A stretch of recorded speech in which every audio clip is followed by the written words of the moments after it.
शान्ताकारं भुजगशयनं पद्मनाभं सुरेशं विश्वाधारं गगनसदृशं मेघवर्णशुभांगं लक्ष्मीकान्तं कमलनयनं योगिभिर्ध्यानगम्यं वन्दे विशृम्भभयहरं सर्वलोकैकनाथम्। ॐ भवानी त्वं महालक्ष्मीः सर्वकामप्रदायिनी सुपूजिता प्रसन्ना श्यान्महालक्ष्मी नमोस्तुते।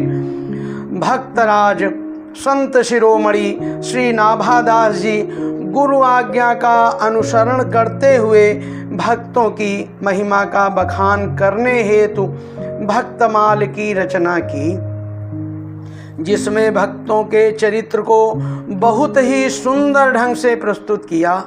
उससे पूर्व भगवान श्री हरि के 24 अवतारों का वर्णन भी किया है। क्रमशः भगवान श्री हरि विष्णु के 16वें अवतार श्री यज्ञ अवतार की कथा।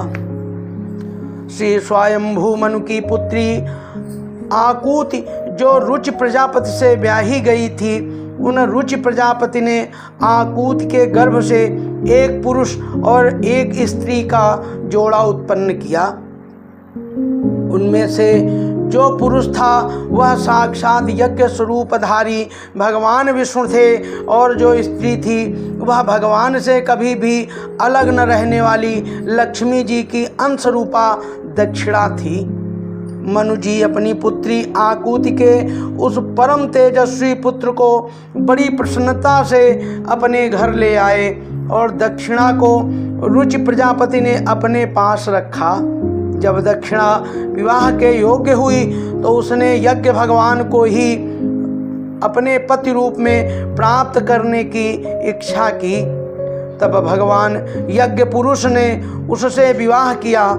इससे दक्षिणा को बड़ा संतोष हुआ।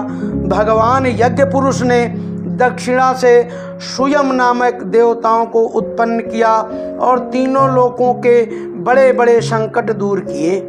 वर्णन आया है, जब स्वयंभू मनु ने समस्त कामनाओं और भोगों से विरक्त होकर राज्य छोड़ दिया और अपनी पत्नी शतरूपा के साथ तपस्या करने वन को चले गए, और वन में जाकर सुनंदा नदी के तट पर एक पैर से खड़े होकर भी 100 वर्ष तक घोर तपस्या की।